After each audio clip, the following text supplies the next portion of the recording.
Akhirnya Rusia masuk juga tentaranya ke Ukraina Timur. Putin mau belah negara Ukraina secara bertahap. Amerika Biden hanya bisa berkoar-koar menghujat Putin. Komunikasi politik dan langkah negara Amerika sekarang adalah nol besar. Maklum, si bosman ini beraliran politik agak mirip Republikan, khususnya Trump yang pro swasta, sangat anti kebijakan Biden yang heavy on government, mirip 6 presiden di Indonesia. Sehingga komennya sinis si bosman ini atas tindakan Biden, sesinis dan sepesimis langkah kebijakan luar negeri Wakanda dan kebijakan ekonomi di negeri Wakanda. Bener deh, Biden tidak pernah berani bertemu dan kontak langsung dengan Putin. Mungkin karena sudah pikun, seperti semua orang ketahui masalah kesehatan Biden ini, termasuk lemahnya si Kikling Harris yang suka cekikikan di depan publik ketika tidak bisa menjawab pertanyaan-pertanyaan. Pastinya penasihat-penasihat Gedung Putih membatasi langkah keduanya di publik internasional. Dan inilah sebenarnya masa yang ditunggu oleh New Mind untuk bergerak.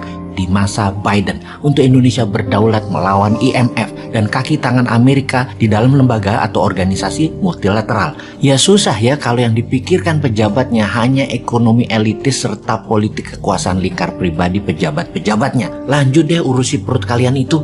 Kita kembali ke Putin yang tentaranya masuk ke timur Ukraina dengan judul Peacekeeping Army. Pemberontak separatis yang bergerak di dua wilayah Ukraina Timur yaitu Luhansk dan Donetsk yang dikenal dengan sebutan Donbas, wilayahnya tersebut akan dikendalikan Rusia, didamaikan versi Putin sih. Masuknya Rusia ini tanpa letusan senjata karena Putin dengan Morishkova 2.0-nya yang berkali-kali bosman urai memang menggunakan hybrid war strategi ini dan terbukti sangat efektif. Ini berkali-kali dijelaskan juga bahwa Tiongkok dengan obor, Amerika dengan Hairo, dan Rusia dengan Morishkova 2.0 semua strategi internasionalnya dan semuanya punya grand plan atau world map versi mereka masing-masing. Beda dengan negara yang diurus Lord, nggak ada peta kebijakan Indonesianya atau nation interestnya, yang ada peta kebijakan negara lain yang dipakainya. Kita bahas detailnya mengenai hybrid war ini di lain kesempatan. Memang susah kalau pejabat, nggak ada yang pernah ikut lemhanas secara benar untuk mengelola negara Wakanda ini. Yang ada di kantongnya aja yang dipikirin, nggak nyampe otaknya kalau menjadi pemimpin dunia bernegaranya.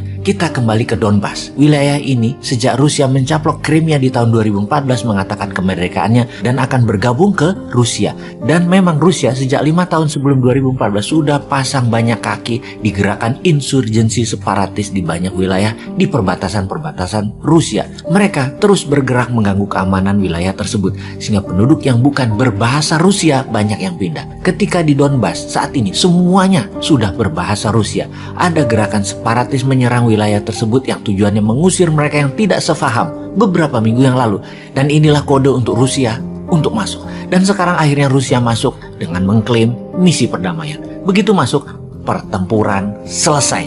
Bukan dimulai ya, selesai. Karena sudah takluk 100%. Donbas adalah wilayah penghasil batu bara dan memiliki banyak tambang batu bara serta Donbas merupakan daerah industri. Ada sekitar 3,5 jutaan penduduk di sana yang semuanya berbahasa Rusia. Intinya, dua wilayah Luhansk dan Donetsk ini sudah takluk dan dianeksasi oleh Rusia. Dunia mau apa? Amerika bisa apa? NATO bagaimana bergeraknya? Semua sudah dibahas di video sebelum ini. Lengkap, termasuk pembenaran alasan Putin akan romantisme zaman Catherine the Great hingga kejayaan Soviet menggunakan Morishkova 2.0, bukan bedil-bedilan ala Hitler dan Perang Dunia Ketiga yang akan meluas. Itu bukan cara Putin. Senyap cara operasi intelijennya. Morishkova 2.0 adalah operasi intelijen, swift, silent, deadly. Kok sama dengan motonya Bosman ya?